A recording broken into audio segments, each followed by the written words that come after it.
नारे नारे सिंध नारे नारे सिंध जिए सिंध जिए सिंध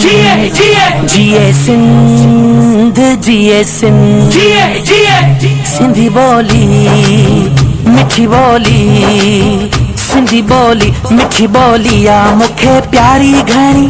घोड़े सिरड़ो मकया आज जी यारी घणी सिंधी बोली मिठी बोली या मुखे प्यारी घणी घोड़े सिरड़ो मकया अल्हम्दुलिल्लाह अला नुअमाहि शामिलति व आलाहिल कामिला वस्सलातु वस्सलामु अला सय्यिदिल अंबिया मुहम्मदिनिल मुस्तफा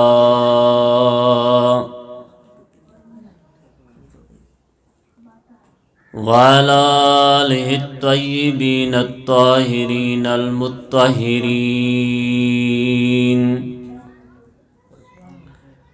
वसहबिही वबारिक वसल्लम अलैहि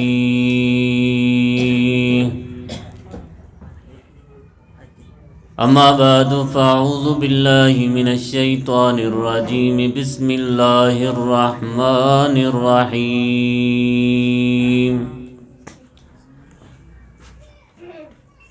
व इन तउद्दू निअमतल्लाहि ला तुहसूहा सदक़ल्लाहु मौलानल अज़ीम व बल्लगना रसूलुन नबियुल करीमुल अमीन व नहनु अला ज़ालिका लमिनश शाहिदीन वश्शाकिरीन वल्हम्दुलिल्लाहि रब्बिल आलमीन बलगल उला बिकमालिही कशफद दुजा बिजमालिही हसनत जमीउ खिसाली सल्लु अलैहि वालिही अल्लाहुम्मा सल्लि अला सय्यिदिना व मौलाना मुहम्मदिन व अला आलिहि व अस्हाबिहि व बारिक व सल्लिम अस्सलातु वस्सलामु अलैका या सय्यदी या मुर्शिदी या कुर्रत आइनी बिस्मिका या रसूलल्लाह सल्लल्लाहु अलैहि वसल्लम या साहिबल जमाल व या सय्यिदल बशर मिन वजहिकल मुनीर फ़क़द नुव्विरल कमर ला युमकिनु सना कमा कान हक़ू बदल खुदा बुज़ुर्ग तूई किस्सा-ए मुख्तसर ज़िबां ताबुअद दर्दा जाएगी सनाए मोहम्मद बुअद दिल पजीर हबीबे खुदा अशरफ अंबिया के अर्शे मजीदश बुअद मुत्तक़ा तुआरे जागीर यकराम बुराक के बेउलश्तल कसेर नीले रवाक निहायती वाजिबुल एहतराम सदे एहतराम सूफी बासफ़ा साईं तारिक हुसैन हुसैनी दामत बरकातहुल आलिया ज़ादल्लाह मर्तबतहु व इज्जतहु ऐं मुंहिंजा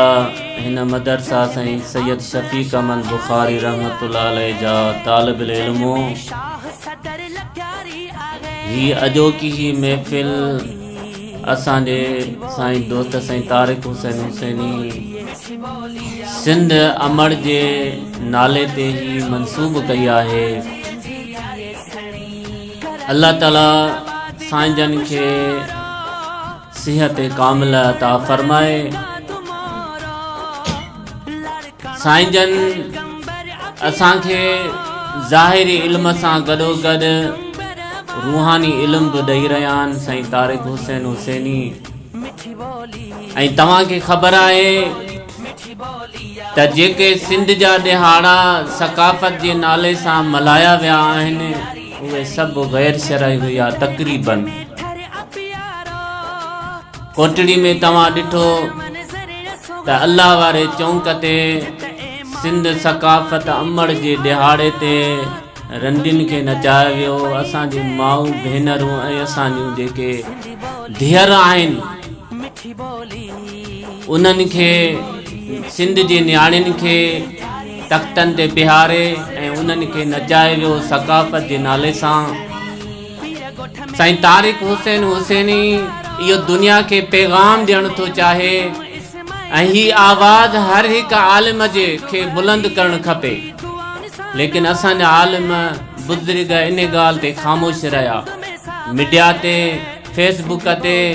हर कंहिं मोड़ ते आलिमनि खे जेके ग़लति रस्मूं आहिनि ग़लति जेके ॻाल्हियूं आहिनि उन्हनि जे लाइ आवाज़ बुलंद करणु खपे। इन मामले जे लाइ कुझु आलिमनि ॻाल्हायो आहे, लेकिन जेको ॻाल्हाइणु खपे उहो अञा न ॻाल्हायो आहे। असां दुनिया खे इहो पैगाम ॾियणु चाहियूं था ऐं सिंध जा जेके जवान बहादुर आहिनि गैरतमंद सिंधी आहिनि उन्हनि खे असां अपील था कयूं त जेके तव्हां सिंध जी सकाफ़त जे नाले सां जेको तव्हां रस्म ऐं तरीक़ो ऐं रवाज कढियो आहे,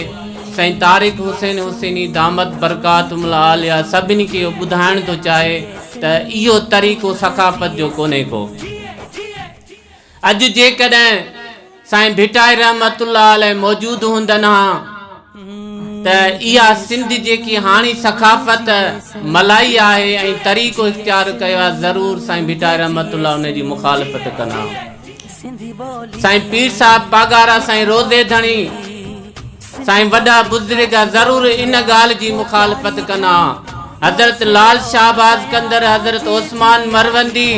जेकॾहिं अॼु हिन दुनिया ते मौजूदु हुजनि हा त सिंधियुनि इन जेकी सकाफ़त जो ॾिहाड़े जो तरीक़ो इहो जेको आहे इन जे ख़िलाफ़ ज़रूरु फ़तवा नाफ़िज़ कंदा। साईं मोहम्मद हाशिम ठटवी रहमतुल्लाह अलैह जेके सिंध जा जेके वारिस आहिनि अल्लाह जा वली बुज़ुर्ग हर तरफ़ चो तरफ़ साईं सचल सरमस्त जेकॾहिं हुजनि अॼु त इहे जेकी सिंध जी सकाफ़त जो तरीक़ो मल्हायो वियो आहे इन जे ज़रूरु मुखालिफ़ कंदा आहिनि। सिंधी जेके अॼु इन सकाफ़त जे ॾिहाड़े खे मल्हाइनि पिया इहो तरीक़ो इख़्तियार कनि पिया ज़रूरु साईं सचल सरमस्त बि इन जी मुखालिफ़त कंदा। हीअ सिंध आहे त साईं सचल सरमस्त जी आहे, हीअ सिंध आहे त साईं भिटाई रहमतुल्लाह अलैह जी आहे, हीअ सिंध आहे त साईं मोहम्मद हाशिम ठटवी रहमतुल्लाह अलैह जी आहे, हीअ सिंध आहे त साईं अब्दुल वाहिद सेविस्तानी जी आहे, हीअ सिंध आहे त बुज़ुर्गनि ऐं वलियनि जी सिंध आहे। हीअ जेके अॼु असांजा सिंधी ॿ क़िस्म आहिनि, हिकिड़ा त माशाअल्लाह दीनदार आहिनि, जवान आहिनि, गैरतमंद आहिनि। जेकॾहिं होश मोहम्मद शीदी जेकॾहिं हुजनि हा अॼु जेकॾहिं हुजनि हा सिंधी होश मोहम्मद सिंधी जेकॾहिं अॼु हुजे हा हिन सकाफ़त जेकी अॼु सिंधी मल्हाइनि था उन्हनि सां जेको आहे त जंग जो ऐलान करे हा। जेके अॼु सिंधी सकाफ़त ॾिहाड़ो मल्हाए ऐं रोडनि ऐं बाज़ारुनि ऐं चौकनि ते तख़्ता रखी ऐं न्याणियूं नचाइनि पिया, सिंध जूं जेके न्याणियूं नचाइनि पिया उन जे ख़िलाफ़ जेकॾहिं होश मोहम्मद सिंधी हुजे हा त जंग जो ऐलान करे हा सिंधियुनि सां। मुंहिंजा प्यारा दोस्तो मुसलमान भाइरो, ही मुल्क असांखे अल्लाह जी नेमत थी मिलियो आहे। महबूब मदीने वारे साईं जे सदके में ही असांखे मुल्क मिलियो आहे।